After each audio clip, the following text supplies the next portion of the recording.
Imaginez que vous trouviez, sur votre ordinateur, une vidéo que vous n'avez jamais téléchargée, une vidéo qui porte votre prénom. Et surtout, une vidéo dont la date de création indique « demain ».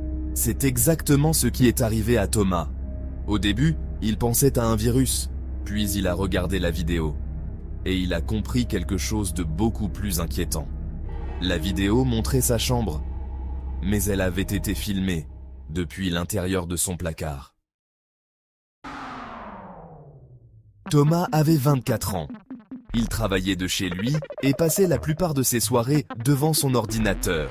Ce soir-là, vers 23h47, son ordinateur a commencé à ralentir. Rien d'inhabituel. Il a donc ouvert son dossier de téléchargement pour supprimer quelques fichiers. Et c'est là qu'il l'a vu. Un fichier vidéo. thomasfinal.mp4. Thomas ne se souvenait absolument pas de l'avoir téléchargé. Il regarde la date. 25 août 2026. Il regarde l'heure. 23h52. Le problème ? Il était seulement 23h47. Il aurait pu simplement supprimer le fichier. Mais évidemment, il ne l'a pas fait. Il a cliqué dessus. La vidéo durait exactement 4 minutes et 32 secondes. Au début, il ne se passait absolument rien. Sa chambre, son bureau, son lit, son placard. Thomas a même pensé à une blague. Puis il a remarqué quelque chose. La caméra n'était pas sur son bureau. Elle était dans son placard.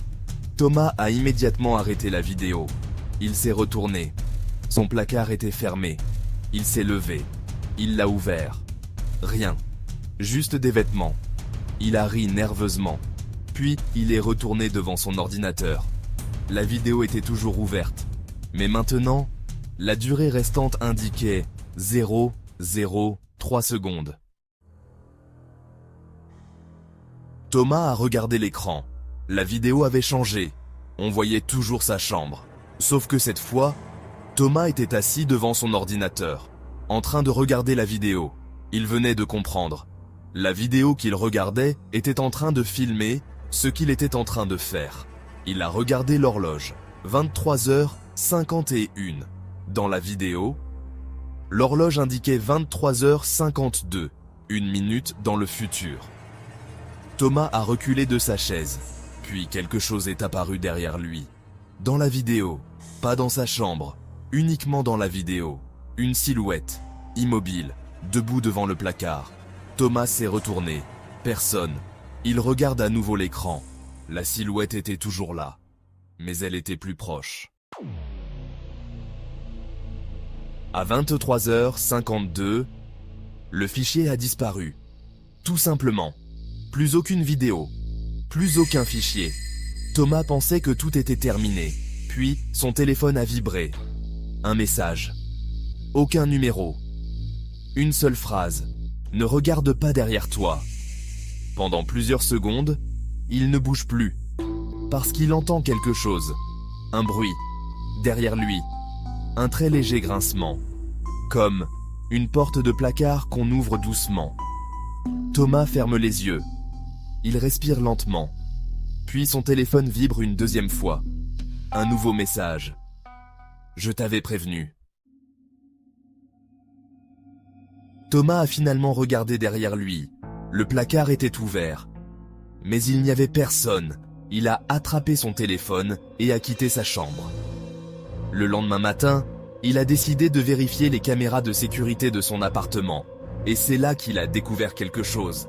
À 23h52, la caméra du couloir avait enregistré Thomas sortir de sa chambre. Mais Thomas n'était jamais sorti. Parce que sur l'enregistrement, quelqu'un sortait de sa chambre. Quelqu'un qui lui ressemblait. Exactement. Même vêtements.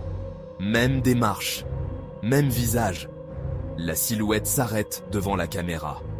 Elle lève la tête. Et sourit. Puis, l'enregistrement s'arrête. Thomas a quitté son appartement le jour même. Il n'y est jamais retourné. Mais 3 jours plus tard, il a reçu un dernier fichier. Pas sur son ordinateur, sur son téléphone, une vidéo. Il l'a ouverte. La vidéo montrait Son ancien appartement, la chambre, le bureau, le placard. Puis la caméra s'est lentement tournée vers le lit, et Thomas a vu quelqu'un dormir. C'était lui. Mais cette fois, la vidéo était datée du lendemain. Et juste avant la fin de la vidéo, une voix chuchote.